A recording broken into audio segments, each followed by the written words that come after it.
ഹുസൈൻ തങ്ങൾ കൊടക്കാട് നമ്മോട് സംസാരിച്ച പ്രിയപ്പെട്ട സത്താർ പന്തല്ലൂർ, അതുപോലെ ഇനി ഈ പരിപാടിയിൽ പങ്കെടുത്തുകൊണ്ടിരിക്കുന്ന ബഹുമാന്യരായ മറ്റ് ഉസ്താദുമാരെ, നേതാക്കളെ, പ്രിയപ്പെട്ട സഹോദരങ്ങളെ, സഹോദരികളെ, വിശിഷ്യ SKSSFൻ്റെ പ്രവർത്തകന്മാരെ, അള്ളാഹു അവൻ്റെ ദീനിൻ്റെ കാര്യത്തിന് വേണ്ടി നമ്മെ ഇവിടെ ഒരുമിച്ച് കൂട്ടി. അള്ളാഹു ഇത് നമ്മിൽ നിന്ന് കബൂൽ ചെയ്യുമാറാവട്ടെ. നാളെ സ്വർഗലോകത്ത് ഒരുമിച്ച് കൂടാനുള്ള മഹാഭാഗ്യം നമുക്ക് മുമ്പേ കടന്നുപോയവർക്കും ഈ മഹത്തായ സമസ്ത എന്ന് പറയുന്ന മഹത്തായ പ്രസ്ഥാനത്തിനും ഒക്കെ സഹകരിച്ച എല്ലാവർക്കും അല്ലാഹു സുബ്ഹാനഹു വ തആല അനുഗ്രഹം നൽകുമാറാവട്ടെ എന്ന് ദുആ ചെയ്യാം. ഇവിടെ സമസ്തയുമായി ബന്ധപ്പെട്ട ആനുകാലിക കാര്യങ്ങളെല്ലാം തന്നെ ബഹുമാനപ്പെട്ട സത്താർ പന്തല്ലൂർ സാഹിബ് ഇവിടെ നിങ്ങൾ ഉണർത്തിയിട്ടുണ്ടാകും. ഇത് ഒരു ആദർശ സമ്മേളനമാണ്. ഈ സമ്മേളനത്തിൻ്റെ പ്രമേയം ആദർശം അമാനത്ത് ആണ് എന്നാണ്. ഇത് നമ്മളിവിടെ കൂടി ആഘോഷിക്കുന്നു, ഈ പ്രമേയങ്ങൾ ചർച്ച ചെയ്യുന്നു. കേരളത്തിൻ്റെ എല്ലാ ഭാഗങ്ങളിലും ഇതുപോലെയുള്ള ചർച്ചകൾ നടന്നുകൊണ്ടിരിക്കുന്നു. കാലത്തിന് അനുസരിച്ച് ആവശ്യമായ ഒരു പ്രമേയമാണ് നമ്മുടെ വിദ്യാർത്ഥി വിഭാഗമായ SKSSF നമ്മൾക്ക് ചർച്ചയ്ക്ക് നൽകിയിരിക്കുന്നത്. ഏറ്റവും കാലികം എന്ന് നമുക്കതേക്കുറിച്ച് പറയാം. ആദർശം അമാനത്താണ്. നമ്മെ സംബന്ധിച്ചിടത്തോളം നമ്മുടെ ആദർശം എന്നാൽ എന്താണ്? നമ്മുടെ ആദർശം എന്ന് പറയുന്നത്, ഞാൻ പറയുന്നത്, നാം സമസ്തയുടെ ആദർശമാണ്. സമസ്തയുടെ ആദർശം എന്ന് പറയുന്നത് അഹ്ലുസുന്നത്തി വൽ ജമാഅയാണ്. അഹ്ലുസുന്നത്തി വൽ ജമാഅ എന്ന് പറയുന്നതാണ് യഥാർത്ഥ ദീൻ എന്നുള്ളത്. യഥാർത്ഥ ദീൻ എന്ന് പറയുമ്പോൾ യഥാർത്ഥമല്ലാത്ത ദീനുണ്ടാകുമെന്ന് നമുക്ക് മനസ്സിലാക്കാൻ കഴിയും. അപ്പോൾ യഥാർത്ഥ ഹക്കായ ദീൻ എന്ന് പറയുന്നത് അഹ്ലുസുന്നത്ത് വൽ ജമാഅയാണ്. അത് പ്രവാചകൻ സല്ലല്ലാഹു അലൈഹി വസല്ലം തന്നെ അതിലേക്ക് അവിടുത്തെ ജീവിതകാലത്ത് തന്നെ സൂചനകൾ നൽകിയിട്ടുണ്ട്. അഹ്ലുസുന്നത്ത് വൽ ജമാഅത്താണ് ഹക്കായ ദീൻ എന്നുള്ളതിലേക്ക്. നബി സല്ലല്ലാഹു അലൈഹി വസല്ലം ഒരിക്കൽ പറഞ്ഞു, തഫറഖത്ത് ബനു ഇസ്രായേൽ അലാ സിന്തൈനി വസബഈന മില്ല. ബനു ഇസ്രായേലിയർ അവർ 72 വിഭാഗമായി പിരിഞ്ഞിട്ടുണ്ട്. വതഫ്തരിഖു ഉമ്മത്തി അലാ സലാസിൻ വസബഈന മില്ല. എൻ്റെ ഉമ്മത്തി 73 വിഭാഗമായി മാറും. കുല്ലുഹും ഫിന്നാർ ഇല്ലാ മില്ലത്തൻ വാഹിദ. ഒരു വിഭാഗമൊഴിച്ച് ബാക്കിയുള്ളവരൊക്കെ നരകത്തിലാണ്. ഈ ഉമ്മത്ത് 73 കക്ഷിയായി മാറും. അതിലൊരു കക്ഷി മാത്രമാണ് സ്വർഗത്തിൻ്റെ അവകാശികൾ. ബാക്കി 72 നരകാവകാശികളാണ്. അതായത് ശരിയായ ദീനിൻ്റെ ആളുകളല്ല അവർ എന്നാണല്ലോ അതിൻ്റെ അർത്ഥം. ശരിയായ ദീനിൻ്റെ ആളുകൾ അവർ സ്വർഗാവകാശികളാണ്. അപ്പോൾ സ്വാഭാവികമായും സഹാബത്ത് ചോദിച്ചു, മൻ ഹിയ യാ റസൂലല്ലാഹ്, ബഹുമാനപ്പെട്ട നബിയെ, ആ മില്ലത്ത് ഏതാകുന്നു? 72 നരകത്തിൽ ഒന്ന് മാത്രമേ സ്വർഗത്തിന് അവകാശിയാവുകയുള്ളൂ എന്ന് പറഞ്ഞ മില്ലത്ത് അത് ഏതാണ് എന്ന് ചോദിച്ചു. നബി സല്ലല്ലാഹു അലൈഹി വസല്ലം അതിന് നൽകിയ മറുപടി മാ അന അലൈഹി വ സുഹാബി എന്നാണ്. ഞാനും എൻ്റെ സഹാബത്തും ഏതൊരു ആശയത്തിലും ഏതൊരു ആദർശത്തിലും ആണോ അതനുസരിച്ച് വിശ്വസിക്കുകയും ആദരിക്കുകയും അനുഷ്ഠിക്കുകയും ജീവിക്കുകയും ചെയ്തവർ അവരാണ് ആ മില്ലത്തി എന്ന് നബി സല്ലല്ലാഹു അലൈഹി വസല്ലം പഠിപ്പിച്ചു. മാ അന അലൈഹി വസ്സാബി, ഞാനും എൻ്റെ സഹാബിമാരും നിലകൊള്ളുന്നത്. അതാണ് നമ്മൾ അഹ്ലു സുന്നത്തി വൽ ജമാഅ എന്ന് പറയുന്നത്. സുന്നത്ത് എന്ന് പറയുമ്പോൾ റസൂലുള്ളാഹി അലൈഹി വസല്ലമയുടെ വാക്കുകൾ, പ്രവർത്തനങ്ങൾ, അംഗീകാരങ്ങൾ, റസൂലുള്ളാഹി അലൈഹി വസല്ലം ചെയ്യാൻ ഉദ്ദേശിച്ചു പക്ഷേ ചെയ്യാൻ കഴിഞ്ഞില്ല, അങ്ങനെയുള്ള കാര്യങ്ങളടക്കം അത് റസൂലുള്ളാഹി അലൈഹി വസല്ലമയുടെ ജീവിതമാണ്. ആ ജീവിതമാണ് സുന്നത്ത് എന്ന് പറയുന്നത്. റസൂലുള്ളാഹി അലൈഹി വസല്ലമയുടെ ജീവിതം എന്ന് പറഞ്ഞാൽ അതിനാണ് നമ്മൾ തിരുസുന്നത്ത് എന്ന് പറയുന്നത്. റസൂലുള്ളാഹി അലൈഹി വസല്ലം നിയോഗിക്കപ്പെട്ടത് വിശുദ്ധ ഖുർആൻ അത് ജനങ്ങൾക്ക് പഠിപ്പിച്ചു കൊടുക്കാനും അത് വിശദീകരിച്ച് മനസ്സിലാക്കി കൊടുക്കാനും വേണ്ടി. വിശുദ്ധ ഖുർആനിൽ തുബയ്യിന ലിന്നാസി മാ നുസില ഇലൈഹിം എന്ന് പറഞ്ഞിട്ടുണ്ടല്ലോ. ജനങ്ങൾക്ക് അവരിലേക്ക് അവതരിപ്പിക്കപ്പെട്ടതിനെ അത് വ്യക്തമായി മനസ്സിലാക്കി കൊടുക്കാൻ വേണ്ടി എന്നാണ് റസൂലുള്ളാഹി അലൈഹി വസല്ലമയുടെ നിയോഗത്തെക്കുറിച്ച് ഒരിടത്ത് വിശുദ്ധ ഖുർആൻ പറഞ്ഞത്. അപ്പോൾ റസൂലുള്ളാഹി അലൈഹി വസല്ലം എങ്ങനെയാണ് അത് വിവരിച്ചു കൊടുത്തത് എന്ന് ഇസ്ലാം ചരിത്രം വായിക്കുന്ന എല്ലാ ആളുകൾക്കും മനസ്സിലാക്കാവുന്ന കാര്യമാണ്. റസൂലുള്ളാഹി അലൈഹി വസല്ലം ചില കാര്യങ്ങൾ വിശുദ്ധ ഖുർആൻ പാരായണം ചെയ്തുകൊണ്ട് തന്നെ അതിൻ്റെ വിശദീകരണങ്ങൾ നൽകും. റസൂലുള്ളാഹി അലൈഹി വസല്ലം അതുപോലെ മറ്റ് വിശദീകരണങ്ങൾ നൽകും. ചിലത് ജീവിതത്തിലൂടെ കാണിച്ചു തരലായിരിക്കും. ചിലപ്പോൾ സഹാബത്ത് അവർ ചെയ്യുന്നു, നബി അലൈഹി വസല്ലം അത് അംഗീകരിക്കുന്നു. മൊത്തം ദീൻ എന്ന് പറയുന്നത് ആ നബി അലൈഹി വസല്ലമയുടെ വിവരണങ്ങളാണ്. വിശുദ്ധ ഖുർആൻ്റെ വിവരണമാണ് തിരുസുന്നത്ത് നബി അലൈഹി വസല്ലമയുടെ ജീവിതം. ആയിഷ റളിയല്ലാഹു അൻഹയോട് ഒരു സഹാബി ചോദിച്ചു, മാ ഖുലുഖുൻ നബി സല്ലല്ലാഹു അലൈഹി വസല്ലം, നബി അലൈഹി വസല്ലമയുടെ സ്വഭാവം എന്തായിരുന്നു എന്ന്. അത് ഖുർആനായിരുന്നു എന്നാണ് ആയിഷ ബീവി റളിയല്ലാഹു അൻഹ പറഞ്ഞത്. അപ്പം നബി അലൈഹി ഒരു മനുഷ്യൻ്റെ സ്വഭാവം എന്ന് പറഞ്ഞാൽ അവൻ്റെ ജീവിതത്തോട് ബന്ധപ്പെട്ടതാണല്ലോ. അത് ജീവിതത്തിൽ മുഴുവനുമായിട്ടും സ്പർശിച്ചു നിൽക്കുന്നതാണത്. ആ സ്വഭാവം ഖുർആനാണ് എന്ന് പറയുമ്പോൾ ഖുർആനിൽ ഒരു മനുഷ്യൻ എന്ത് സ്വഭാവം സ്വീകരിക്കണം എന്ന് വിവരിച്ചിട്ടുണ്ട് എങ്കിൽ ആ സ്വഭാവം മുഴുവനുമായിരുന്നു നബി അലൈഹി വസല്ലമയുടെ ജീവിതം എന്നാണ്. അതായിരുന്നു അവിടുത്തെ സ്വഭാവം എന്നാണ് അതിൽ നിന്ന് നമുക്ക് മനസ്സിലാക്കാൻ കഴിയുന്നത്. അതിനാണ് നമ്മൾ സുന്നത്തി എന്ന് പറയുന്നത്. അപ്പോൾ അഹ്ലുസുന്ന എന്ന് പറഞ്ഞാൽ നബി അലൈഹി വസല്ലമയുടെ ചര്യ പൂർണ്ണമായി ഉൾക്കൊള്ളുന്ന ആളുകൾ എന്നാണ് അതിൻ്റെ അർത്ഥം. പിന്നെ അഹ്ലു സുന്നത്തി വൽ ജമാഅ എന്ന് പറഞ്ഞാൽ ജമാഅത്ത് എന്ന് പറയുന്ന സഹാബത്താകുന്ന സംഘമാണ്. ആ സഹാബത്താകുന്ന സംഘം അതിനെ കൂടി അംഗീകരിക്കണം എന്ന് പറയുന്നതിൻ്റെ പൊരുൾ നമുക്കൊക്കെ മനസ്സിലാക്കുന്നതാണല്ലോ. കാരണം നബി അലൈഹി വസല്ലമയെ നമ്മളാരും കണ്ടിട്ടില്ല. കാണാൻ സ്വർഗത്തിൽ വെച്ച് കാണാനുള്ള തൗഫീഖ് അല്ലാഹു നൽകി അനുഗ്രഹിക്കുമാറാവട്ടെ. അപ്പം നബി അലൈഹി വസല്ലം ഇന്നത് പറഞ്ഞു എന്ന് പറയുമ്പോൾ നമുക്ക് നേരെ അത് കേൾക്കാൻ കഴിയുന്നില്ല. നബി അലൈഹി വസല്ലമയുടെ പ്രവൃത്തി നമുക്ക് നേർക്കുനേരെ കാണാൻ കഴിയുന്നില്ല. അങ്ങനെ അതുമായി ബന്ധപ്പെട്ട സംഭവ വികാസങ്ങളൊന്നും തന്നെ നേർക്ക് നമുക്ക് അറിയുന്നില്ല. പിന്നെ നമുക്ക് എവിടുന്ന് കിട്ടിയെന്ന് പറഞ്ഞാൽ നമ്മുടെ പൂർവികർ, അതിൻ്റെ പൂർവികർ അവർ പറയുകയും രേഖപ്പെടുത്തുകയും പറഞ്ഞ് മനസ്സിലാക്കി തരികയും ചെയ്യുന്ന കാര്യങ്ങളാണ്.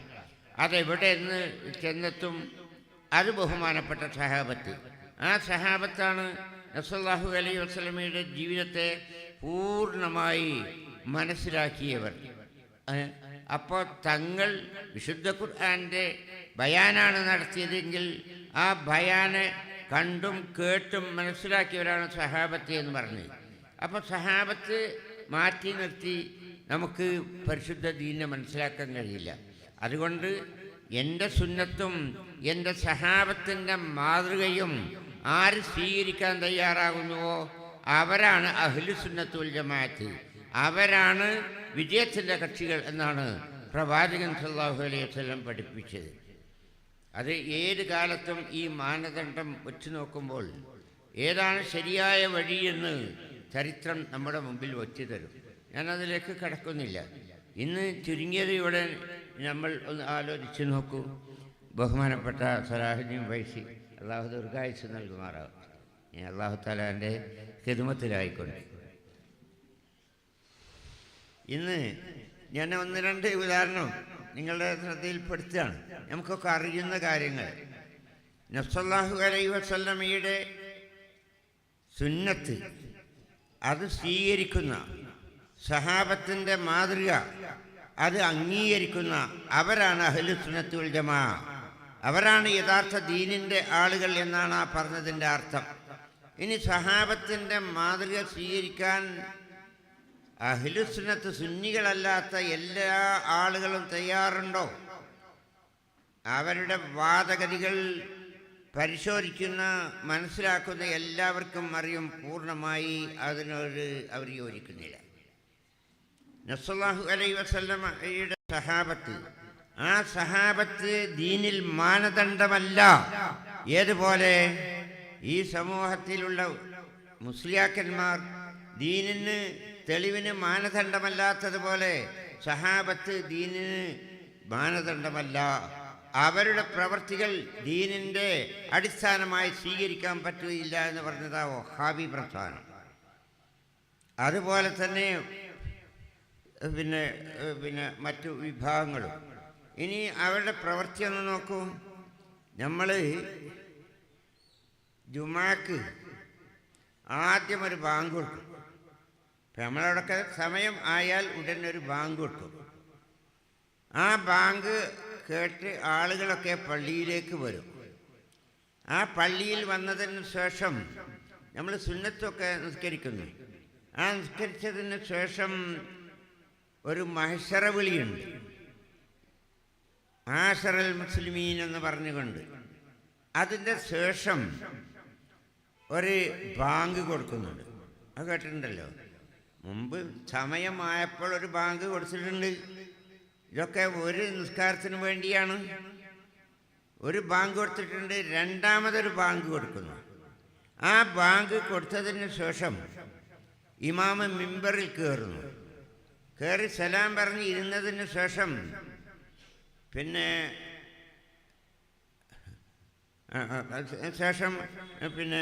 അവിടെ ബാങ്ക് നടക്കുന്നു. അങ്ങനെ ആ ബാങ്കിന് ശേഷമാണ് പിന്നീട് ഇമാമ് ഖുത്ബ ഓതുന്നത്. അത് കഴിഞ്ഞതിന് ശേഷം ആ ജുമാക്കുള്ള ഇഖാമത്തും കൊടുക്കുന്നു. ഇതാണ് ഇപ്പം നമ്മളെ നാട്ടിൽ നമ്മളൊക്കെ കണ്ടുവരുന്ന സമ്പ്രദായം. ഈ സമ്പ്രദായം തന്നെയാണ് ഇന്ന് മക്കായിലും മദീനായിലും ഒക്കെ ഉള്ളത്. പക്ഷേ നമ്മുടെ നാട്ടിൽ ചില പള്ളികളുണ്ട്. അത് വഹാബി ആശയക്കാരുടെ, ജമാഅത്തെ ഇസ്ലാമി ആശയക്കാരുടെ അവരുടെയൊക്കെ പള്ളികൾ, അതുപോലെയുള്ള പുത്തനാശയക്കാരുടെ പള്ളികൾ. അവർ ഒരൊറ്റ ബാങ്കും ഒറ്റ ഇഖാമത്തും, വേറെ ഒരു ബാങ്കില്ല. അതെന്തുകൊണ്ട്? അവർ പറയുന്നത് അത് ഉസ്മാൻ റളിയല്ലാഹു അൻഹു നടപ്പാക്കിയതാണ്. അതുകൊണ്ട് ഞങ്ങൾ പിന്നെ ഖുർആൻ സുന്നത്തും. ഇതാണ് പരിപാടി. എന്നാൽ ലോകത്തിൻ്റെ എല്ലാ ഭാഗങ്ങളിലും കാലാകാലങ്ങളിലായി നടന്നു വന്ന ഈ സഹാബത്താകളുടെ കൂട്ടത്തിൽ ഏറ്റവും ഉന്നതരായിരിക്കുന്ന ബഹുമാനപ്പെട്ട ഉസ്മാൻ ബിൻ അഫ്ഫാൻ റളിയല്ലാഹു അൻഹു, നബി സല്ലല്ലാഹു അലൈഹി വസല്ലമയുടെ കാലത്തേക്കാൾ ജനങ്ങൾ വർദ്ധിക്കുകയും ജനങ്ങളാകട്ടെ ഓരോ ശുഗലുമായിക്കൊണ്ട്, ജോലിയിലായിക്കൊണ്ട്, മറ്റൊക്കെ സുബഹിക്ക് തന്നെ ജുമാക്ക് പോയിരുന്ന സഹാബത്തിനെ നമുക്ക് കാണാൻ കഴിയും. അവിടെ നിന്നൊക്കെ മാറിയിട്ട് പല ജാതി കച്ചവടങ്ങളൊക്കെ ആയപ്പോൾ ഇന്നത്തേത് പോലെ ഒരു വാച്ച് നോക്കിയിട്ട് സമയം മനസ്സിലാക്കാൻ കഴിയില്ല, അല്ലെങ്കിൽ സൈറം മുഴങ്ങണത് കേട്ടാണ്ട് സമയം മനസ്സിലാക്കാൻ കഴിയില്ല. ആ കാലഘട്ടത്തിൽ അവർ ജുമാക്ക് പിന്തുന്ന അവസ്ഥ വന്നപ്പോൾ ബഹുമാനപ്പെട്ട ഉസ്മാൻ ബിൻ അഫ്ഫാൻ റളിയല്ലാഹു അൻഹു ഇതാ ജുമയുടെ സമയം അതിൻ്റെ വഖ്താകാൻ പോകുന്നു എന്നറിയിക്കാൻ വേണ്ടിയിട്ട് ഒരു ബാങ്ക് നിശ്ചയിച്ചു. അതിന് ഭാഷയിൽ രണ്ടാം ബാങ്ക് എന്നാണ് പറയുക, കൊടുക്കുന്ന രൂപത്തിലാണെങ്കിൽ ഒന്നാം ബാങ്ക്. ഇന്ന് നമ്മൾ പള്ളിയിൽ പിന്നെ ആദ്യം കൊടുക്കുന്ന ബാങ്ക് വാസ്തവത്തിൽ ഇതനുസരിച്ച് പിന്നെ നമ്മളെ പ്രവൃത്തിയിൽ ഒന്നാം ഭാഗം, അതേ അവസരം ഷറഈ നിശ്ചയിച്ചതിനനുസരിച്ച് രണ്ടാം ഭാഗമാണ് എന്നർത്ഥം.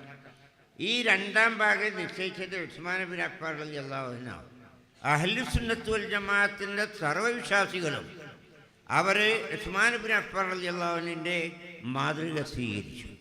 ഇനി അങ്ങനെ ഓരോ വിഷയങ്ങളും എടുത്തു നോക്കുമ്പോൾ നമ്മളും അഹ്ലുസുന്നത്ത് വൽ ജമാഅത്തും ബിദഈ കക്ഷികളും തമ്മിലുള്ള വ്യത്യാസങ്ങൾ എടുത്തു നോക്കുമ്പോൾ ചിലത് സല്ലല്ലാഹു അലൈഹി വസല്ലമ ചെയ്തത് തന്നെ തള്ളിവിടുന്നവരുണ്ട്.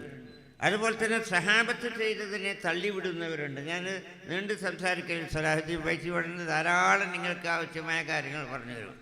അപ്പം ആ നിലക്ക് ഇങ്ങനെ ഈ വിഷയങ്ങളൊക്കെ ഒന്ന് തമ്മിൽ തട്ടിച്ച് നോക്കുമ്പോൾ ബഹുമാനപ്പെട്ട റസൂലുള്ളാഹി സ്വല്ലല്ലാഹു അലൈഹി വസല്ലം പറഞ്ഞത് മാ അന അലൈഹി വസ്സാബി എന്ന് പറഞ്ഞത് കൃത്യമായി അഹ്ലുസുന്നത്തി വൽ ജമാഅ അതിൽ നിലകൊള്ളുന്നതാണ് എന്ന് നമുക്ക് മനസ്സിലാക്കാൻ കഴിയും. ആ കക്ഷിയാണ് യഥാർത്ഥ ദീനിൻ്റെ അഹ്ലുകാർ. എന്നാൽ അത് നബിസല്ലല്ലാഹു അലൈഹി വസല്ലമയുടെ കാലം തൊട്ട് തന്നെ നമ്മുടെ നാട്ടിലേക്ക് ആ ദീൻ വന്നിട്ടുണ്ട്, ആ സത്യദീൻ വന്നിട്ടുണ്ട്. ഈ കേരളത്തിൽ നിന്ന് ഒരാൾ പോയി നബിസല്ലല്ലാഹു അലൈഹി വസല്ലമയുടെ മുമ്പിലിരുന്ന് ഷഹാദത്തി കലിമ ഉച്ചരിച്ചുകൊണ്ട് മുസ്ലിമായ ചരിത്രം സുവിദിതമാണ്. അപ്പം അയാൾ എന്താണ്? സഹാബിയ. മുസ്ലിമായിക്കൊണ്ട് റസൂലുള്ളാഹി അലൈഹി വസല്ലമയോട് സഹവസിച്ച ആളുടെ പേരാണ് സഹാബി എന്ന് പറയുന്നത്. അപ്പം ഇദ്ദേഹം പിന്നെ സഹാബിയായി. അദ്ദേഹം റസൂലുള്ളാഹി അലൈഹി വസല്ലമയുടെ അടുക്കൽ ചെന്നതും അതുപോലെ തന്നെ ഹദിയായിട്ട് കൊണ്ടുപോയ ചുക്ക് റസൂലുള്ളാഹി അലൈഹി വസല്ലം സഹാബത്തിന് വിതരണം ചെയ്തും ഹദീസിൽ നമുക്ക് കാണാൻ കഴിയും. ചുരുക്കത്തിൽ റസൂലുള്ളാഹി അലൈഹി വസല്ലമയുടെ കാലത്ത് തന്നെ ഈ കേരളം ഇസ്ലാമുമായി ബന്ധപ്പെട്ടു എന്നതാണ്. സഹാബത്തിൻ്റെ ഖബറുകൾ പല സ്ഥലത്തും നമുക്ക് കേരളത്തിൽ തന്നെ കാണാൻ കഴിയും. കേരളത്തിൻ്റെ പരിസര ദേശങ്ങളിലും നമുക്ക് കാണാൻ കഴിയും. അതൊക്കെ അറിയിക്കുന്നത് സഹാബത്തെ ഇവിടേക്ക് ദീൻ്റെ പ്രചരണത്തിന് വേണ്ടി ജനങ്ങളെ ദീനിലേക്ക് ക്ഷണിക്കാൻ വേണ്ടി വന്നു എന്നാണ് അതിൻ്റെ അർത്ഥം. അല്ലാതെ ഈ നാട് വെട്ടിപ്പിടിക്കാൻ വേണ്ടിയിട്ട് യുദ്ധത്തിന് വന്നവരല്ല അവർ. അതാണ് കേരളത്തിൻ്റെ ഇസ്ലാം ചരിത്രം എന്ന് പറയുന്നത്. മറ്റു പ്രദേശങ്ങളിൽ നിന്നുള്ള മറ്റു രാജ്യങ്ങളിൽ നിന്നുള്ള ഇസ്ലാം പ്രവേശനത്തിന് ആ രൂപത്തിൽപ്പെട്ടതല്ല. പലയിടത്തും യുദ്ധവുമൊക്കെ ഉണ്ടായി അതിങ്ങനെ വ്യാപിച്ചുകൊണ്ട് ഇസ്ലാം പ്രചരിച്ചിട്ടുണ്ട്. ഇല്ല എന്ന് നമ്മൾ പറയുന്നില്ല. കേരളത്തെ സംബന്ധിച്ചിടത്തോളം അങ്ങനെ ഒരു ഭരണമോ അല്ലെങ്കിൽ അതുപോലെ ഒരു യുദ്ധമോ ഒന്നുമില്ലാതെ വളരെ സമാധാനത്തോടുകൂടെ സഹാബത്ത്, താബീങ്ങൾ, താബീങ്ങൾ എന്നിങ്ങനെ തുടങ്ങിയുള്ള ആ മഹാരഥന്മാരുടെ ഉപദേശ നിർദ്ദേശങ്ങൾ കണ്ട് അവരുടെ ജീവിതത്തെ കണ്ട് അതൊക്കെ മനസ്സിലാക്കിക്കൊണ്ട് അള്ളാഹുവിൻ്റെ ദീനിലേക്ക് വന്നവരാണ് എന്നർത്ഥം. അത് ധാരമുറിയാതെ സല്ലല്ലാഹു അലൈഹി വസല്ലമയുടെ കാലം തൊട്ട് ഈ കാലഘട്ടം വരെ അത് ധാരമുറിയാതെ അത് ഓരോ തലമുറ കൈമാറിക്കൊണ്ടേയിരുന്നു. അതാണ് അഹ്ലുസുന്നത്ത് വൽ ജമാഅ. അവർ വിശ്വാസപരമായി ഒന്നായിരുന്നു, അവരുടെ കർമ്മങ്ങൾ ഒന്നായിരുന്നു, അവരുടെ ആചാരങ്ങൾ ഒന്നായിരുന്നു, അനുഷ്ഠാനങ്ങൾ ഒന്നായിരുന്നു. അതിലൊന്നും യാതൊരു ദീനിൻ്റെ പേരിൽ ഒരു അഭിപ്രായ വ്യത്യാസം അവർക്കുണ്ടായില്ല. ചിലപ്പോൾ ചില മസലകളിലൊക്കെ ഭിന്നത വന്നു എന്ന് പറയും. അല്ലാതെ ദീനിൻ്റെ കാര്യത്തിൽ യാതൊരു അഭിപ്രായ ഭിന്നതയുമില്ലാതെ വളരെ ഐക്യത്തോടെ, വളരെ സമാധാനത്തോടെ, വളരെ ശാന്തമായി ഒഴുകുകയായിരുന്നു ഈ കേരളത്തിലുള്ള മുസ്ലിങ്ങൾ. അവർ എല്ലാവരും അഹ്ലുസുന്നത്ത് വൽ ജമാഅത്തിൻ്റെ ആശയാദർശങ്ങൾ ഉൾക്കൊള്ളുന്നവരായിരുന്നു. പിന്നീടാണ് ഈ മറ്റു രാജ്യങ്ങളൊക്കെ വന്ന ഈ പുത്തൻ വാദങ്ങൾ കേരളത്തിലേക്ക് കടന്നു വരുന്നത്. അതുവരെ അതായത് 1920കളിൽ ഈ കേരളത്തിലേക്ക് കടന്നു വരുന്നത്. അതുവരെ ആ നൂറ്റാണ്ട് വരെ, ഈ 20കൾ വരെ ശാന്തമായിരുന്നു ഈ കേരളത്തിൻ്റെ ദീനി സ്വഭാവമെന്ന് നമുക്ക് ചരിത്രത്തിൽ വായിക്കാൻ കഴിയും. ഇവർ വന്നു, ഇവർ പുത്തനാശയക്കാരായിരുന്നു. നമ്മൾ വഹാബികൾ എന്നാണ് അവരെ സംബന്ധിച്ച് മുമ്പ് പറഞ്ഞിരുന്നത്. ഇപ്പോൾ വഹാബികൾ തന്നെ അവർ മുജാഹിദ് പല പേരും പറയുന്നെങ്കിൽ ഞങ്ങളെ വഹാബി എന്ന് പറയരുതെന്ന് പറയുന്ന ആ ഘട്ടത്തിലേക്ക് പോലെ സ്വന്തം പിതൃത്വത്തെ നിഷേധിക്കുന്ന, തള്ളിക്കളയുന്ന ഒരവസ്ഥയിലേക്ക് തന്നെ വന്നു എന്നർത്ഥം. ഏതാട്ടെ, അവർ വന്നതിന് ശേഷം അതുവരെ മുസ്ലിങ്ങൾ വിശ്വസിച്ച് ആദരിച്ച് വന്നിരുന്ന കാര്യങ്ങൾ അത് കുഫ്റാണ്, ബിദ്അത്താണ്, ഷിർക്കാണ് എന്ന് പറഞ്ഞുകൊണ്ട് മുസ്ലിങ്ങളുടെ ജീവിതത്തിൽ തന്നെ അത് തന്നെ പിന്നെ മാറ്റിയിടുകയാണ് ചെയ്തത്. മാത്രമല്ല, ആ കാലഘട്ടത്തിലുള്ള മുസ്ലിങ്ങളെ മാത്രമല്ല പറയുന്നത്, ഇസ്ലാം ഇവിടേക്ക് വന്നത് തൊട്ടുള്ള പിന്നെ ലക്ഷക്കണക്കായ അല്ലെങ്കിൽ കോടിക്കണക്കായ മുസ്ലിങ്ങളും കൂടി അവരുടെ ഈ ഷിർക്കിലും ബിദ്അത്തിലും ഉൾപ്പെട്ടിട്ടുണ്ട് എന്നുള്ളത് വസ്തുതയാണ്. അത് മുഹിയുദ്ദീൻ ഷെയ്ഖെ കാക്കണേ എന്നൊരാൾ പറഞ്ഞല്ലോ, അതിനോട് കൂടെ മുസ്ലിം അല്ല എന്ന ഒരാളുടെ ഈ അഭിപ്രായമാണ് ഇവിടെ വന്നത്. മുഹിയുദ്ദീൻ ഷെയ്ഖെ കാക്കണേ, ബദരീങ്ങളെ ഹക്ക് കൊണ്ട് പഠിച്ചവനെ എനിക്ക് നീ വല്ലത് ഇന്നത് ചെയ്തു തരണേ എന്ന് ഒരാൾ പറഞ്ഞു കഴിഞ്ഞാൽ അവൻ ഇസ്ലാമിൽ നിന്ന് പുറത്തുപോയി എന്നാണ് പറഞ്ഞത്. ഓന് തെറ്റ് ചെയ്തു എന്നല്ല, അവൻ മുസ്ലിം അല്ല എന്നാണ് പറയുന്നത്. എന്നാൽ ആദ്യകാലത്ത് അതിങ്ങനെ പച്ചയായി പറഞ്ഞിരുന്നില്ല. ഇപ്പം അവർ പച്ചയായിട്ട് തന്നെ പറയാൻ തുടങ്ങിയിട്ടുണ്ട്. ആ കാലഘട്ടത്തിൽ നേരെ പച്ചയായി പറഞ്ഞില്ല എങ്കിലും അവരുടെ ആശയം അതായിരുന്നു. അതനുസരിച്ച് തന്നെ പിൽക്കാലത്തുള്ള പല നടപടിക്രമങ്ങളുണ്ട് ഇവിടെ നടന്നു പോയിട്ടുണ്ട്. ഞാൻ അതിലേക്ക് കടക്കുന്നില്ല. അപ്പം ഈ വാദം ശരിയല്ല. അത് ഇസ്ലാമിൻ്റെ അക്കായിലുമായിട്ട് വിശ്വാസപരമായ കാര്യങ്ങളുമായിട്ട് യോജിച്ചതല്ല എന്ന് ആ കാലഘട്ടത്തിലുള്ളതായിരിക്കുന്ന മുസ്ലിം പണ്ഡിതന്മാർ അവരെ ശക്തമായി എതിർത്തു. നമ്മൾ ഇത് പറയുമ്പോൾ ഇന്ന് അതിലേറെ ശക്തമായിട്ട് രംഗത്തുണ്ടെങ്കിൽ തന്നെ ഇന്ന് പച്ചയായി പറഞ്ഞതുപോലെ അന്ന് പച്ചയായി പറഞ്ഞിട്ടില്ലെങ്കിൽ തന്നെ ആ കാലഘട്ടത്തിലുള്ള മഹാപണ്ഡിതന്മാർ കൃത്യമായി ഇത് മനസ്സിലാക്കിക്കൊണ്ട് അവർക്ക് മറുപടി നൽകി, വാദപ്രതിവാദങ്ങൾ നടത്തി, ഖണ്ഡന പ്രസംഗങ്ങൾ നടത്തി, എഴുതി പ്രസംഗിച്ചു. ഇതൊക്കെ അവർക്കെതിരെ നടത്തി. ഈ അവസരത്തിൽ അവർ ശക്തമായി മുമ്പോട്ട് വരാം. ആദ്യം നിഷ്പക്ഷ സംഘം എന്ന് പറഞ്ഞുകൊണ്ട് രംഗത്ത് വന്നു. പിന്നെ അത് ഐക്യസംഘമായി മാറി. പിന്നെ അത് കേരള ജംഇയ്യത്തുൽ ഉലമയായി. പേരുകൾ പലതും മാറി മാറി വന്ന് ആശയം ഒറ്റ ആശയം തന്നെയായിരുന്നു. ആ ആശയത്തിൻ്റെ പ്രചരണത്തിന് വേണ്ടി അവർ നാട് നീളം സഞ്ചരിച്ചു. തെക്കൻ ഭാഗത്തായിരുന്നു ആദ്യകാലങ്ങളിലെങ്കിൽ 1924 കോഴിക്കോട് വമ്പിച്ചൊരു സമ്മേളനം നടത്താനായിട്ട് തീരുമാനിച്ചു. അവിടെ ആ കോഴിക്കോട്ടേക്ക് അവർ വന്നപ്പോഴേക്ക് ഈ മലബാറിലുള്ള മഹത്തുക്കളായ പിന്നെ പണ്ഡിതന്മാർ തടകുടഞ്ഞെഴുന്നേൽക്കുകയും ഒറ്റപ്പെട്ട് ഇവരെ എതിർത്തത് കൊണ്ട് അവരെ തടുക്കാൻ കഴിയില്ല, അതുകൊണ്ട് നമ്മൾ കൂട്ടമായിട്ട് തന്നെ അത് സംഘടിതമായിട്ട് തന്നെ അവരെതിർക്കേണ്ടതുണ്ട് എന്നുള്ള ഘട്ടത്തിലേക്ക് വന്നു. ആ കാലഘട്ടത്തിലുള്ള മശായിഖുമാർ അതേക്കുറിച്ച് ഗാഢമായി ചിന്തിച്ചു. ബഹുമാനപ്പെട്ട വരക്കൽ മുല്ലക്കോയത്തങ്ങളുടെ നവ്വറല്ലാഹു മർക്കദ മഹാനവറുകളുടെ മുമ്പിൽ ഈ കാര്യങ്ങൾ വെച്ച് വളരെ സന്തോഷത്തോടുകൂടെ മഹാനവറുകൾ അതിന് അംഗീകാരം നൽകി.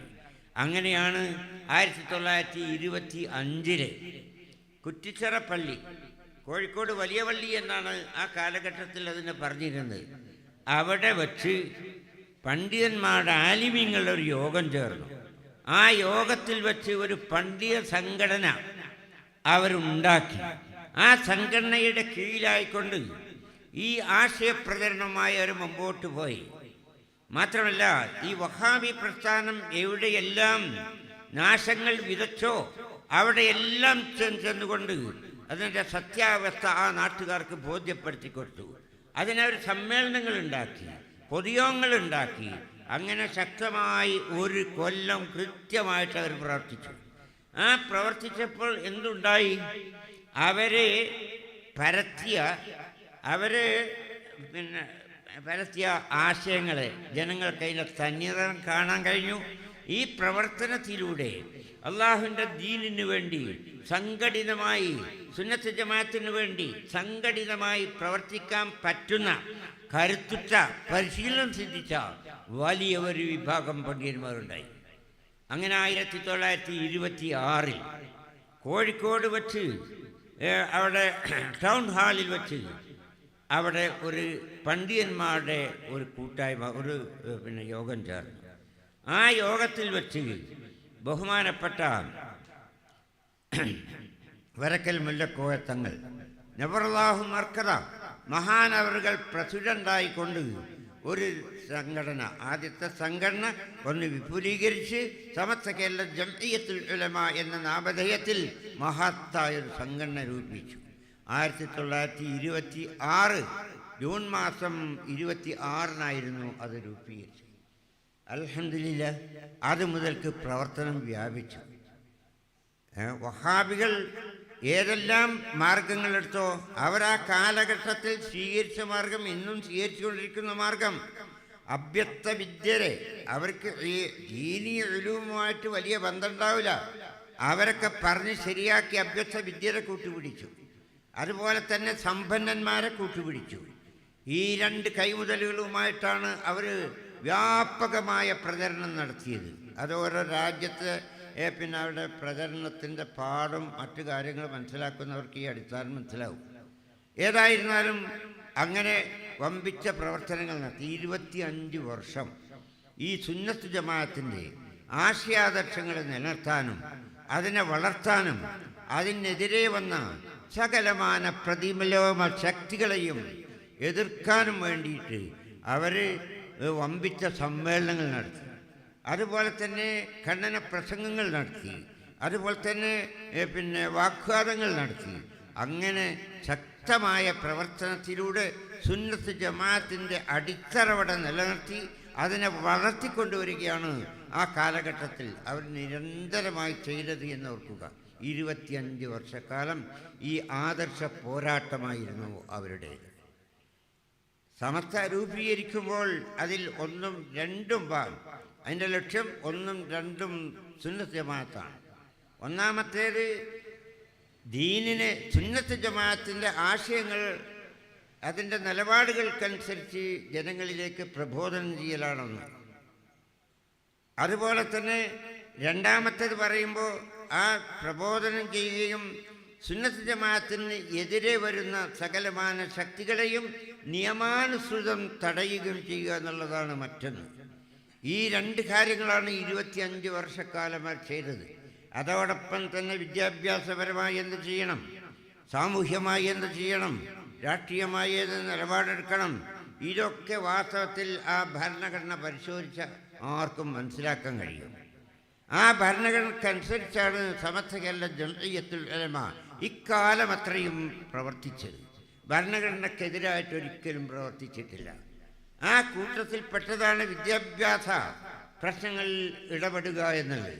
അനിവാര്യമായൊരു ഘട്ടത്തിലാണ് ബഹുമാനപ്പെട്ട സമസ്ത ഇസ്ലാം മത വിദ്യാഭ്യാസ ബോർഡ് എന്നുള്ള പേരിൽ സംഘടന രൂപീകരിച്ച് രംഗത്ത് വരുന്നത്. അപ്പോൾ അവർക്ക് ആദ്യം മദ്രസക്കെതിരാണെന്നാണ് അല്ല. അങ്ങനെ വലിയ പ്രചരണങ്ങൾ ഒരു കാലത്ത് ഇവിടെ മുജാഹിദീങ്ങൾ നടത്തിയിരുന്നു. വാസ്തവത്തിൽ അതൊക്കെ ചരിത്രത്തിന് എതിരാണ്. ചരിത്രം വായിക്കാത്തത് കൊണ്ടുള്ളതായ ആ കൂപ്പമണ്ഡൂകമായതിൻ്റെ പേരിലാണ് അവർക്ക് അങ്ങനെയൊക്കെ പറയേണ്ടി വന്നത്. നിങ്ങൾ ആലോചിച്ച് നോക്കൂ, 1924 പിന്നെ അവിടെ താനൂർ ഇസ്ലാഹുൽ ഉലൂം മദ്രസ, ഇസ്ലാഹുൽ ഉലൂം മദ്രസ എന്നതിൻ്റെ പേര്. പിന്നീട് അത് കോളേജായി മാറുന്നുണ്ട്, ഇസ്ലാഹുൽ ഉലൂം മദ്രസ എന്നാണ്. ആ കാലഘട്ടത്തിൽ സമസ്ത രൂപീകൃതമായതിനു ശേഷവും 1928 ഈ കേരളത്തിലുള്ളതായ പ്രാഥമിക ദീനി വിദ്യാഭ്യാസം, അത് മദ്രസയാണ്, ദർസാണ്, ഇതാണല്ലോ ഇപ്പോൾ നമ്മൾ കാണുന്നത്. അതിന് ഒരു സിലബസ് ഉണ്ടാക്കുന്നതിനെക്കുറിച്ച്, അതിനൊക്കെ ഐക്യരൂപം കൊടുക്കുന്നതിനൊക്കെ സംബന്ധിച്ച് സമസ്ത ചർച്ച ചെയ്തു എന്നുള്ളത് ചരിത്രത്തിൽ വായിച്ചെടുക്കാൻ കഴിയും. അല്ലാതെ ഇവർ ഒന്നും അറിയാത്ത പള്ളിയുടെ മൂലകളിൽ നിന്ന് കാലം കഴിച്ചവരല്ല എന്നർത്ഥം. കാലത്തിനനുസരിച്ച് ഈ സമുദായത്തിന്, ഈ സമൂഹത്തിന്, ഈ ദീനിന് എന്താണോ ആവശ്യം അത് കൊടുക്കാനുള്ളതായ പദ്ധതികൾ നിർമ്മിക്കാൻ അടിസ്ഥാനപരമായി അതിന് ഭരണഘടനയുണ്ട്. ആ ഭരണഘടനയിലുള്ള കാര്യങ്ങൾ കാലങ്ങളായിക്കൊണ്ട് അത് നടപ്പിലാക്കി വരണം. അതിൽ പെട്ടതാണ് ഈ മദ്രസ. പല സ്ഥലത്തും മദ്രസ വന്നു. ആ മദ്രസയ്ക്ക് ഏകീകരണം നൽകി. അതാണ് സമസ്ത കേരള ഇസ്ലാം മത വിദ്യാഭ്യാസ ബോർഡ് എന്ന് പറഞ്ഞത്. വളരെ ചെറുതായി തുടങ്ങി, ഇന്നത് വളരെ വലുതായി. 1951 ഇസ്ലാം മത വിദ്യാഭ്യാസ ബോർഡ് തുടങ്ങിയത്. 1952 സമസ്ത സമൂഹത്തോട് പിന്നെ പറഞ്ഞു നമ്മുടെ മദ്രസകളൊക്കെ മദ്രസകൾ ഉണ്ടാക്കണം, അതോടൊപ്പം അതിന് അംഗീകാരം കൊടുക്കണമെന്ന്. ആ ആഹ്വാനം വന്നപ്പോൾ തന്നെ ആ 1952 തന്നെ ഇത് മാർച്ച് മാസത്തിലാണ് ആഹ്വാനം ചെയ്തത് എങ്കിൽ ആഗസ്റ്റ് മാസത്തിൽ 10 മദ്രസകൾ ആദ്യമായിട്ട് സമത്ത് അംഗീകരിക്കുന്നു. 10 മദ്രസ. പിന്നെ എല്ലാ മാസവും വിദ്യാഭ്യാസ ബോർഡ് ചേർന്നു, മദ്രസകൾ അങ്ങനെ വർദ്ധിക്കുന്നു. ആ വർധനവ് പിൽക്കാലത്ത് അത് ത്വരിതഗതിയിലായിരുന്നു എന്ന് നമ്മൾ മനസ്സിലാക്കേണ്ടതുണ്ട്. ഇന്ന് സമത്തയുടെ കീഴിൽ സമത്തയുടെ അംഗീകാരം ലഭിച്ച മദ്രസകളുടെ എണ്ണം എത്രയെന്ന് ചോദിച്ചാൽ 11,000 എന്ന് അടുത്ത ദിവസം പറയാനാകും, അടുത്ത് തന്നെ പറയാനാകും. 11,000-ൻ്റെ അടുത്ത് മദ്രസകൾ പിന്നെ സമസ്തയുടെ അംഗീകാരം നേടിയിട്ടുണ്ട്. അതിൽ 12 ലക്ഷത്തോളം വിദ്യാർത്ഥികൾ പഠിച്ചുകൊണ്ടിരിക്കുന്നുണ്ട്, 1 ലക്ഷത്തോളം അധ്യാപകർ സേവനം ചെയ്തു വരുന്നുണ്ട്. ഇതാണ് സമസ്തയുടെ മദ്രസയുടെ ത്വരിതഗതിയിലുള്ളതായ ഗമനമുണ്ടായത് എന്നർത്ഥം. ഒരു പ്രസ്ഥാനത്തിനും ഈ വിഷയത്തിൽ സമസ്തൻ്റെ പുറക് എന്ന് പറഞ്ഞ പകുതി ഭാഗം പോലും എത്തിച്ചേരാൻ കഴിഞ്ഞിട്ടില്ല. 1000 കടക്കാൻ അവർക്ക് സാധിക്കുന്നില്ല. അവിടെയാണ് 11,000 എന്ന് പറയുന്നത്. അതാണ് സമസ്ത. ഒരു കാര്യത്തിൽ ഏർപ്പെട്ടാൽ അതുമായി ബന്ധപ്പെട്ട് കഴിഞ്ഞാൽ അതിനെ നന്നാക്കി വളർത്തിയെടുക്കുന്നതാണ് സമം. അത് ഈ സമൂഹത്തിൻ്റെ ആവശ്യങ്ങൾക്ക് വേണ്ടി, സമൂഹത്തിൻ്റെ ആവശ്യങ്ങൾക്ക് വേണ്ടി എന്ന് പറയുമ്പോൾ കാലം ആവശ്യപ്പെടുന്നതെന്തോ അത് സമസ്ത നൽകുന്നുണ്ട്. ഇപ്പോൾ സമസ്തയുടെ കീഴിൽ ഈ മദ്രസയിൽ തന്നെ സമസ്തയുടെ കീഴിൽ ഒരു പുതിയ മദ്രസ സംവിധാനം ഇറങ്ങിയിട്ടുണ്ട്. പലരും ശ്രദ്ധിച്ചിട്ടുണ്ടാവും. ഈ മദ്രസ എന്നാണ് അതിന് നമ്മൾ പറയുന്നത്. എന്താണ് അതിൻ്റെ ആവശ്യമെന്ന് വെച്ചാൽ, നമ്മൾ പഴയ മാതിരിയല്ല. നമ്മുടെ ചെറുപ്പക്കാരൊക്കെ ഇവിടെ നിന്ന് വിദ്യാഭ്യാസം നേടി കൂടുതൽ വിദ്യാഭ്യാസത്തിന് വേണ്ടിയും ജോലിക്ക് വേണ്ടിയും വിവിധ രാഷ്ട്രങ്ങളിൽ പോകുന്നവരാണ്. ലണ്ടനിലുണ്ട്, അമേരിക്കയിലുണ്ട്, കാനഡയിലുണ്ട്. ഇങ്ങനെയുള്ള വിദേശ രാജ്യങ്ങളിൽ അവർ ജോലി ചെയ്യുന്നു. പലരും തന്നെ പഠനം പൂർത്തിയാക്കാൻ വേണ്ടി പോകുന്നതും അത്തരം വിദേശ രാജ്യങ്ങളിലേക്കാണ്. അവിടെ പഠനം പൂർത്തിയാക്കുന്നതിനോടുകൂടെ പിന്നെ അവർ വിവാഹമൊക്കെ നാട്ടിൽ നിന്ന് വിവാഹമൊക്കെ കഴിക്കുകയും പിന്നെ അവരുടെ ജോലിയും അവിടെ. അങ്ങനെ കുടുംബസമേതം താമസിക്കുന്ന ഒരവസ്ഥയാണ്. ആ അവസ്ഥയിൽ അവരൊക്കെ സമസ്തയുടെ മദ്രസയിൽ നിന്ന് അല്ലാഹു തആലയുടെ ദീൻ പഠിച്ചവരാണ്. ചിലർ 5 വരെ, ചിലർ 7 വരെ, 10 വരെ, 12 വരെ മദ്രസയിൽ പഠിച്ചവരാണ്. സ്വാഭാവികമായും മറ്റു രാജ്യങ്ങളിൽ നിന്ന് വരുന്നവരിൽ നിന്ന് വ്യത്യസ്തമായി അള്ളാഹുവിൻ്റെ ദീനിൻ്റെ പ്രാഥമികമായ കാര്യങ്ങളൊക്കെ അവർക്ക് അറിയും. ഇബാദത്തുകൾ നിർവഹിക്കാൻ അവർക്ക് കഴിയും. അതെന്തുകൊണ്ട്? അത് സമസ്തയുടെ മദ്രസയിൽ നിന്ന് അവർ പഠിച്ചത് കൊണ്ട്. പക്ഷേ ഇന്നവർ ഇങ്ങനെ ആലോചിക്കുന്നത്, പടച്ചമ്പുരാനെ, എൻ്റെ കുട്ടികൾ ഇവിടെയാണല്ലോ പഠിക്കുന്നത്, ഞാൻ സമസ്തയുടെ മദ്രസയിൽ നിന്ന് പഠിച്ചത് കൊണ്ട് എനിക്ക് ഈ ഇൽമുകളൊക്കെ കിട്ടി, പക്ഷേ എൻ്റെ കുട്ടിക്ക് പഠിക്കാനുള്ള സൗകര്യമില്ലല്ലോ. പല ആളുകളും പല ചെറുപ്പക്കാരും സമസ്തയുടെ നേതാക്കളോട് ഈ പരാതി പറഞ്ഞു, ഞങ്ങൾക്കിത് കഴിയുന്നില്ലല്ലോ, അതുകൊണ്ട് അതിനൊരു ചുറ്റുപാടുണ്ടാക്കി തരണമെന്ന് പറഞ്ഞു. സമസ്ത അതിനെ സംബന്ധിച്ച് ഗാഢമായി ചിന്തിച്ചു, നന്നായി ചിന്തിച്ചു, അതിനുള്ള വഴിയൊരുക്കി. ആ വഴിയൊരുക്കിയതാണ് ഈ മദ്രസ എന്ന് പറയുന്ന ഓൺലൈനായിട്ട് കുട്ടികൾക്ക് നമ്മുടെ മദ്രസയിൽ നിന്ന് നമ്മളെ കുട്ടികൾ പഠിക്കുന്നത് പോലെ അവിടെ പഠിക്കാനുള്ള സൗകര്യം ഉണ്ടാക്കി. അത് ചിലപ്പോൾ അവിടെ ഭാഷ മാറുമല്ലോ, അവിടെ മലയാളമല്ലല്ലോ. അത്തരം ഭാഷ മാറിയ സ്ഥലങ്ങളിൽ ഇംഗ്ലീഷ്, ഉറുദു, ഇങ്ങനെയുള്ള എല്ലാ ഭാഷകളിലും അതാത് രാജ്യങ്ങളിലുള്ള ഭാഷകളിൽ പഠിപ്പിക്കാനുള്ള സംവിധാനം ഇന്ന് നമ്മുടെ കോഴിക്കോട് വെച്ച് അതിനുള്ള പ്രത്യേക ഓഫീസിൽ അതിൻ്റെ പ്രവർത്തനം നടക്കുകയാണ്. അതുകൊണ്ട് തന്നെ പിന്നെ ധാരാളം മദ്രസകൾ പല രാജ്യങ്ങളിലായിട്ട്, കാനഡയിലുണ്ട്, ലണ്ടനിലുണ്ട്, അമേരിക്കയിലുണ്ട്. അവിടെയൊക്കെ ഈ മദ്രസയുടെ വിദ്യാർത്ഥികൾ പഠിച്ചുകൊണ്ടിരിക്കുക. ഞാൻ പറയുന്നത് കാലം ആവശ്യപ്പെടുന്നതിനനുസരിച്ച് അള്ളാഹുവിൻ്റെ ദീനിനെ ജനസമൂഹത്തിലേക്ക് എത്തിച്ചു കൊടുക്കാൻ വേണ്ടിയാണ്, ആ ദീനിനെ നിലനിർത്താൻ വേണ്ടിയാണ്, ആ വിശ്വാസത്തെ സംരക്ഷിക്കാൻ വേണ്ടിയാണ് സമസ്ത കേരള ജംഇയ്യത്തുൽ ഉലമ എന്ന് പറയുന്ന ഈ മഹിത സംവിധാനം ഇവിടെ സ്ഥാപിക്കപ്പെട്ടത്. അത് മഹാന്മാരുടെ കയ്യിലാണ് സ്ഥാപിക്കപ്പെട്ടത്. അള്ളാഹുവിൻ്റെ ഔലിയാക്കൾ മുഖേനയാണ് അത് സ്ഥാപിക്കപ്പെട്ടത്. അവർക്ക് യാതൊരു ഉദ്ദേശം ഈ പ്രസ്ഥാനത്തെ ജംഇയ്യത്തുൽ ഉലമ, സമസ്തകളുടെ ജംഇയ്യത്തുൽ ഉലമ എന്നുള്ളതിന് അസ്ഥിവാരമിടുമ്പോൾ അവർക്ക് ഒരു ഉദ്ദേശം ഉണ്ടായില്ല. സുന്നത്ത് ജമാഅത്തിൻ്റെ സംരക്ഷണം, ദീനിൻ്റെ സംരക്ഷണം, അതിൻ്റെ വെല്ലുവിളികളെ നേരിടുക, അങ്ങനെ ദീനെ സുരക്ഷിതമാക്കുക, ഈ സമൂഹത്തിൻ്റെ ഈമാനെ കാത്തുരക്ഷിക്കുക, അത് മാത്രമേ അവർക്ക് ഉദ്ദേശമുണ്ടായിരുന്നുള്ളൂ. അതുകൊണ്ട് അല്ലാതെ ഒരു പ്രസിഡൻ്റ് ആകണം, സെക്രട്ടറി ആകണം, അയാളെ പോയാൽ എനിക്ക് സെക്രട്ടറി ആകാം എന്നൊക്കെയുള്ള ആ ജാതി വിചാരങ്ങൾ അവരുടെ മനസ്സിലേക്ക് കടന്നില്ല. അതുപോലെ തന്നെ ഈ സംവിധാനത്തിലൂടെ മറ്റെന്തെങ്കിലും നേടണമെന്നും അവരാഗ്രഹിച്ചില്ല. അള്ളാഹുവിൻ്റെ പ്രീതി മാത്രം. ലമസ്ജിദുൻ ഉസ്സിസ അല തഖ്വ എന്ന് മദീനയിലെ പള്ളിയെ സംബന്ധിച്ച് പിന്നെ അള്ളാഹു സുബ്ഹാനഹു വ തആല വിശുദ്ധ ഖുർആനിൽ പറഞ്ഞല്ലോ, തഖ്വയുടെ മേൽ അസ്ഥിവാരമിട്ട പള്ളി എന്നാണ് അതിൻ്റെ അർത്ഥം. എന്നതുപോലെ ഈ സംഘടനകളുടെ കൂട്ടത്തിൽ നിന്ന് തഖ്വയുടെ മേൽ അസ്ഥിവാരമിട്ട മഹത്തായ ഒരു പ്രസ്ഥാനമാണ്, ദീനി സംവിധാനമാണ് സമസ്തകളുടെ ജംഇയ്യത്തുൽ ഉലമ. പക്ഷെ അതൊക്കെ ഇങ്ങനെ പറയുമ്പോൾ നമുക്ക് പെട്ടെന്ന് തോന്നിപ്പോകും ഇതൊക്കെ വളരെ വളരെ സുഖമായി. നമ്മൾ ഈ മദ്രസനെ പറ്റി പറഞ്ഞില്ലേ, അതൊരു പ്രയാസം കൂടാതെ ഒരുപാട് ചിന്തിക്കേണ്ടും പ്രവർത്തിക്കേണ്ടി വന്നു എന്നല്ലാതെ ഒരു എതിർപ്പൊന്നും ഇതിൻ്റെ മേൽ വന്നില്ല. അങ്ങനെ സംവിധാനിച്ച് അങ്ങനെയാണോ സമത്തിൻ്റെ പിന്നെ കഴിഞ്ഞു പോകുന്ന വഴി എന്നും കൂടി നമ്മൾ മറക്കരുത്. ആ കഴിഞ്ഞു പോയ വഴി, സമസ്ത തുടർന്നു വന്ന ഈ വഴി, അത് കല്ലും മുള്ളും നിറഞ്ഞതായിരുന്നു. ആ മഹത്തുക്കളൊക്കെ എന്തുമാത്രം പാടുപെട്ടുകൊണ്ടാണ് ഈ വഴിയെ നിലനിർത്തി അതിനെ വളർത്തിക്കൊണ്ടുവന്നത് എന്ന് നമ്മൾ മറക്കാൻ പാടില്ല. ചിലപ്പോൾ സ്വന്തത്തിൽ നിന്ന് തന്നെ എതിർപ്പുകൾ വന്നിട്ടുണ്ട്, പുറമേ നിന്നും എതിർപ്പുകൾ വന്നിട്ടുണ്ട്. അതിൻ്റെ പ്രവർത്തനത്തിൻ്റെ മുമ്പിൽ ഒരുപാട് തടസ്സങ്ങൾ സൃഷ്ടിച്ചിട്ടുണ്ട്. പക്ഷേ അതൊക്കെ തൃണവൽക്കരിച്ചുകൊണ്ടാണ് ആ മഹത്തുക്കൾ ഈ പ്രസ്ഥാനത്തെ സമത്തെ മുമ്പോട്ട് കൊണ്ടുവന്നത്. നിങ്ങൾ ആലോചിച്ച് നോക്കൂ, ചിലപ്പോഴൊക്കെ സമത്ത തന്നെ ഇല്ലാതെയായിപ്പോകും എന്ന് തോന്നുന്ന അവസ്ഥകൾ പോലും ഇടക്കാലത്ത് ഈ സമത്തക്ക് വന്നിട്ടുണ്ട്. ഒരു കാലത്ത് അഖില കേരള ജംഇയ്യത്തുൽ ഉലമ എന്ന് പറയുന്ന ഒരു പണ്ഡിത സംഘടനയുണ്ടായി. സമസ്തക്ക് സമാന്തരമായി ഉണ്ടായ സംഘടനയാവില്ല. അതിലാണെങ്കിൽ വളരെ വളരെ വലിയ മഹത്തുക്കളായ വലിയ പണ്ഡിതന്മാർ ആയിരുന്നു അതിന് നേതൃത്വം നൽകിയിരുന്നത്. അവരുടെ ആ നേതൃത്വം നൽകുക മാത്രമല്ല, അവരുടെ പ്രവർത്തനം വന്ന് സമസ്തയുടെ പ്രവർത്തനേക്കാൾ സജീവമായിരുന്നു.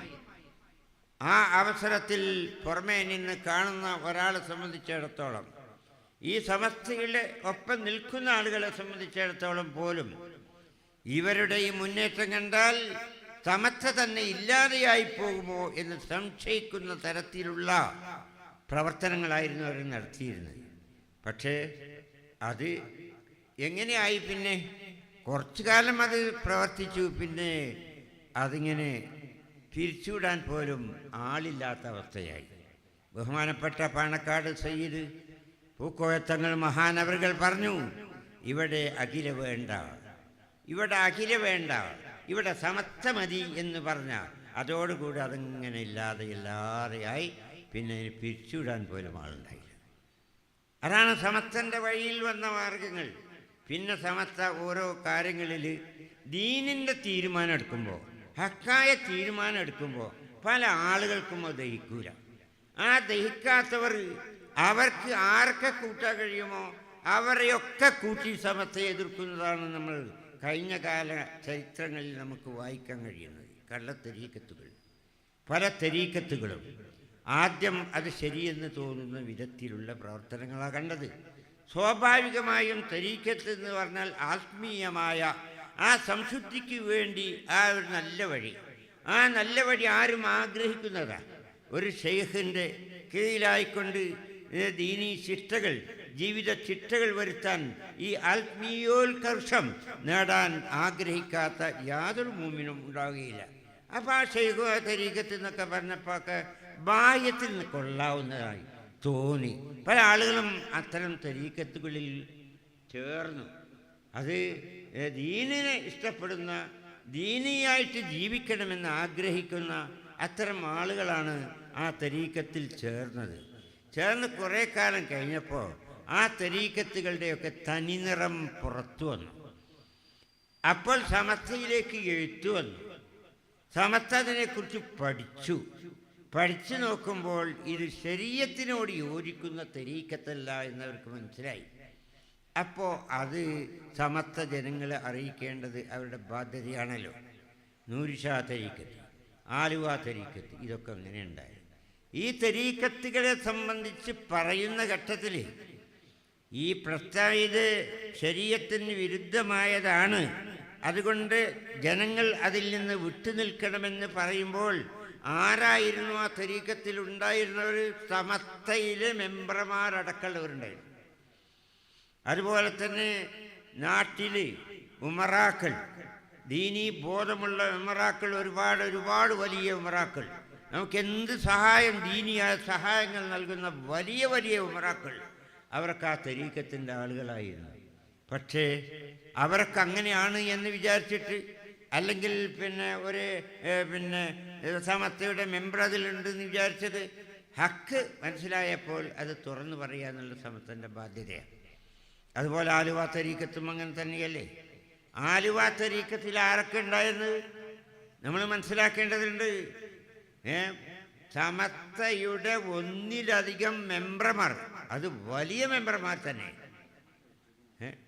മുശാവറ മെമ്പർമാർ, അവരടക്കം ആ ആലുവ തരീഖത്തിലുണ്ടായിരുന്നു. അതുപോലെ തന്നെ നമ്മുടെ ദാൽഹുദയിലെ ചില ഉസ്താദുമാർ, ചില വിദ്യാർത്ഥികൾ, അവരൊക്കെ ആ തരീഖത്തിലുണ്ടായിരുന്നു. പക്ഷെ ആ തരീഖത്തിനെ സംബന്ധിച്ച് എഴുത്തു വന്ന സമസ്ത അത് പഠിക്കാൻ വേണ്ടി ആളെ നിശ്ചയിച്ചു. ആരാണ്? സമസ്തയുടെ സ്വഭാവം അതായി നമ്മളിപ്പോൾ എപ്പോഴും മനസ്സിലാക്കേണ്ടതാണ്. സമസ്തയിലേക്ക് ഏതെങ്കിലും ഒരു പ്രശ്നം വെച്ച് ആരെങ്കിലും എഴുതിയാൽ ആ പറഞ്ഞ കാര്യം പെട്ടെന്ന് മനസ്സിലാക്കാൻ കഴിയുന്നതും തീരുമാനമെടുക്കാൻ കഴിയുന്നതുമാണ് വെച്ചാൽ തീരുമാനമെടുക്കും. അത് നല്ലോണം ആലോചിക്കുകയും അന്വേഷിക്കുകയും ചെയ്യേണ്ടതാണെന്ന് വെച്ചാൽ അത് അന്വേഷിച്ച് അതിൻ്റെ ശരിയായ വശം മനസ്സിലാക്കി റിപ്പോർട്ട് സമർപ്പിക്കാൻ ഒരു സമിതിയെ നിശ്ചയിക്കും. അതനുസരിച്ച് ആലുവ തരീഖത്തിനെ സംബന്ധിച്ച് മുഷാവറയിലേക്ക് എഴുത്ത് വന്നപ്പോൾ അതേക്കുറിച്ച് പഠിക്കാൻ വേണ്ടി ഒരു സമിതിയെ നിശ്ചയിച്ചു സമസ്ത. ആരൊക്കെയാണത്? ഒന്ന് മഹാനായ ചെറുശ്ശേരി സൈനുദ്ദീൻ മുസ്ലിയാർ നബറല്ലാഹു മർക്കദ, ഒന്ന് മഹാനായ കാളമ്പാടി ഉസ്താദ് നബറല്ലാഹു മർക്കദ, ഒന്ന് മഹാനായ KT മാനു മുസ്ലിയാർ നബറല്ലാഹു മർക്കദ, ഒന്ന് MT അബ്ദുള്ള മുസ്ലിയാർ, മറ്റൊന്ന് കോട്ടുമല ബാപ്പു മുസ്ലിയാർ. ഇന്ന് അതിൽ നിന്ന് ബഹുമാനപ്പെട്ട MT ഉസ്താദ് മാത്രമാണ് ജീവിച്ചിരിക്കുന്നത്. ഈ പ്രഗത്ഭരായ, അന്ന് സമസ്തയിലെ ഏറ്റവും ഉയർന്നവരായ ഇവരാണ് ഈ തരീഖത്തിനെ കുറിച്ച് പഠിക്കുന്നത്. ഒരുപാട് അന്വേഷിച്ച് അത് പഠിച്ച് അങ്ങനെ വീണ്ടും പഠിച്ച് അങ്ങനെ 6 കൊല്ലം, നിങ്ങൾ ആലോചിക്കണം, 6 കൊല്ലം ആ തരീഖത്തിനെ സംബന്ധിച്ച് അവർ പഠിച്ചു. സാധാരണ ഒരു പ്രസ്ഥാനമാകുമ്പോൾ അവരുടെ പ്രസിദ്ധീകരണങ്ങൾ നോക്കിയാൽ മതി, വല്ല പ്രസംഗങ്ങളും കേട്ടാൽ മതി. ഇതതുകൊണ്ട് കാരണം വിൽക്കാൻ ഇങ്ങനെ പ്രസിദ്ധീകരണങ്ങളൊന്നുമില്ല. ഏതായിരുന്നാലും അങ്ങനെ 6 വർഷം അത് പഠിച്ചതിന് ശേഷം ആ തരീഖത്തിൽ ശരീഅത്തിന് വിരുദ്ധമായ, ശരീഅത്തിന് യോജിക്കാൻ കഴിയാത്ത സംഗതികളുണ്ട്, അതുകൊണ്ട് പൊതുജനം അതിൽ നിന്ന് വിട്ടുനിൽക്കണം എന്ന് സമസ്ത പ്രഖ്യാപിച്ചു. 6 മാസം പഠിച്ചിട്ടാ 6 മാസമല്ല 6 കൊല്ലം പഠിച്ചതിന് ശേഷം പ്രഖ്യാപിക്കുന്നത്. ഇതാണ് സമസ്തൻ്റെ സ്വഭാവം. പക്ഷേ അതോടുകൂടെ എന്തുമാത്രം എതിർപ്പുകളാണ്, അതൊക്കെ ഇപ്പോൾ അറിയുന്ന ആളുകൾ, ഞാൻ അതിലേക്ക് കിടക്കുന്നില്ല. എല്ലാ കാലങ്ങളിലും ഇതുപോലെയുള്ള പ്രശ്നങ്ങൾ സമസ്തക്കുണ്ടായിട്ടുണ്ട്.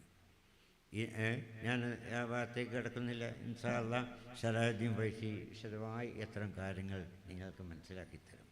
ഞാൻ പറയുന്നത് സമസ്ത അത് മഹാന്മാർ സ്ഥാപിച്ചതാണ്, തഖ്വയുടെ മേൽ അത്തിവാരമിട്ടതാണ്. അവർക്കൊന്നും ഒരു ദുരുദ്ദേശം സമസ്ത കൊണ്ടുണ്ടായിരുന്നില്ല. പിൽക്കാലത്ത് അതിന് നേതൃത്വം നൽകിയ മഹാന്മാർ ഈ കേരളത്തിലെ ഉയർന്ന പണ്ഡിതന്മാരായിരുന്നു, സാദാത്യങ്ങളായിരുന്നു, ഉറവുള്ള പണ്ഡിതന്മാരായിരുന്നു, അല്ലാഹു തആലാൻ്റെ ഔലിയാക്കളായിരുന്നു. അങ്ങനെയുള്ള മഹാന്മാരാണ് ഈ ഒരു നൂറ്റാണ്ട് തികയാൻ പോകുന്ന ഈ മഹത്തായ സമസ്തക്ക് ഓരോ കാലങ്ങളിലും നേതൃത്വം നൽകിയത്. ആ മുഷാവറ മെമ്പർമാരും അങ്ങനെ തന്നെയായിരിക്കും. അങ്ങനെ ആ മഹാന്മാരുടെ കൈകളിലൂടെയാണ് ഇത് ഇവിടെ നമ്മുടെ കൈകളിലേക്ക് എത്തിച്ച് തന്നിട്ടുള്ളത്. എല്ലാ കാലത്തും ഈ നേതാക്കളെ സംബന്ധിച്ച് ഓല് പോരാ എന്ന് പറയുന്നൊരു സ്വഭാവം ഉണ്ടായിരുന്നു. ഇപ്പോഴും തന്നെ ചില ആളുകൾക്ക് ആ സ്വഭാവം ഉണ്ടല്ലോ. അതായത് സമസ്തക്ക് കുഴപ്പമൊന്നുമില്ല, പക്ഷേ അവൻ്റെ ഡ്രൈവർമാർ പോരാന്നപ്പോൾ. സമസ്തക്ക് കുഴപ്പമില്ല, സമസ്തയുടെ ഡ്രൈവർമാർ പോരാ. ഇതാണ് അങ്ങനെയുള്ള പരാതികളൊക്കെ ഉണ്ടാകാറുണ്ട്. ഇരുന്ന് തുടങ്ങിയതല്ല. ബഹുമാനപ്പെട്ട ഷെയ്ഖുന ഷംസുൽ ഉലമ നബറല്ലാഹു മർക്കദ മഹാനവറുകൾ സെക്രട്ടറിയും ബഹുമാനപ്പെട്ട റയീസുൽ മുഹഖിഖീൻ കണ്യത്ത് ഉസ്താദ് പ്രസിഡന്റുമായി നീണ്ട കാലം സമസ്തയെ നേതൃത്വം നൽകിയ മഹാന്മാർ. ഒരു കൂട്ടം ആളുകൾ പിന്നെ കണ്ട് പറയുന്നു അവർ പോരാ. എന്തുകൊണ്ട് അത് കണ്യത്തുസ്ഥാനം അത്തും പുത്തായിരിക്കുന്നു, അതൊക്കെ എങ്ങനെ പിടിച്ചുകൊണ്ട് നടക്കാൻ ചാക്കായിരിക്കുന്നു, അതുകൊണ്ട് പ്രസിഡന്റ് പോരാന്നാ പറഞ്ഞത്. ശംസുൽ ഉലമയാകട്ടെ അത് മുബ്തദീങ്ങളോടൊപ്പം വേദി പങ്കിട്ടത് കൊണ്ട് ശംസുൽ ഉലമയുടെ സുന്നത്ത് ജമാഅത്തിൻ്റെ ശതമാനം കുറഞ്ഞു പോയിരിക്കുന്നു, അതുകൊണ്ട് അതും പറ്റൂല. ഇവർ രണ്ടുപേരും നമ്മൾ കാണുകയും കേൾക്കുകയും ചെയ്യുക. ഈ മഹത്തുക്കൾ അവരുടെ കാലിൻ്റെ അടിയിലുള്ള അതിന് പോലും കഴിവില്ലാത്ത ആളുകൾ അവരാണ് അതേ സംബന്ധിച്ച് സംസാരിച്ചത് എന്ന് പറയുമ്പോൾ നമ്മൾക്ക് വേദന ഉണ്ടാകുമല്ലോ. ഇതുപോലെ തന്നെയാണ് ഇന്നത്തെ പ്രസിഡന്റും സെക്രട്ടറിയും ഖജാൻജിയൊക്കെ അടക്കമുള്ളതായിരിക്കുന്ന സമസ്തയുടെ നേതാക്കൾ. ആ സമസ്തയുടെ നേതാക്കൾ അവർക്ക് ഡ്രൈവിങ് അറിയില്ല, ഓലെ ഡ്രൈവിങ് പോരാന്നാ പറയുന്നത്. അതുപോലെ തന്നെ അവരുടെ ആ പഴഞ്ചത്വം, അത് ആ ശൈലി ഒന്ന് മാറണം. മഹാന്മാരായിരിക്കുന്ന അയിമ്മത്ത് പറഞ്ഞ വാക്കുകൾ എടുക്കുക, അതുപോലെ തന്നെ അതുപോലെയുള്ള മഹത്തുക്കൾ കാണിച്ചു തന്ന വഴി സഞ്ചരിച്ചാൽ മാത്രമേ വിജയം ലഭിക്കുകയുള്ളൂ എന്ന് വിശ്വസിക്കുന്ന ആ മഹാരഥന്മാർ തിരഞ്ഞെടുത്ത ആ വഴിയൊന്നും മാറണം എന്നാലോചിക്കുന്ന ആളുകൾ ആലോചിക്കുന്നു. അങ്ങനെയുള്ളൊരു കാലഘട്ടത്തിലാണ് നമ്മൾ ഇപ്പം മാറി. എന്നിട്ട് എന്തായി കോലം എന്നുള്ളത് ഇൻഷാ അല്ലാഹ് അതിനെക്കുറിച്ച് അറിയുന്ന ആളുകൾക്കറിയും. കോലം ശൈലി മാറ്റിയല്ലോ, ശൈലി മാറണമെന്നാണ്, ശൈലി മാറ്റി. ആ ശൈലി മാറ്റിയതിൻ്റെ കോലം ഇപ്പോൾ നമ്മൾ കണ്ടു. ഏതായിരുന്നാലും നമ്മൾ മനസ്സിലാക്കേണ്ടത് ഇങ്ങനെയൊക്കെ പ്രശ്നങ്ങളുണ്ടാകും. ഈ പ്രശ്നങ്ങളുണ്ടാകുമ്പോൾ അത് നമ്മൾ ചെയ്യേണ്ടത് എന്താ, നമ്മളെ ബാധ്യത എന്താ? സമസ്ത അത് അള്ളാഹുവിൻ്റെ ദീനിൻ്റെ ഒരു സംവിധാനമാണ്.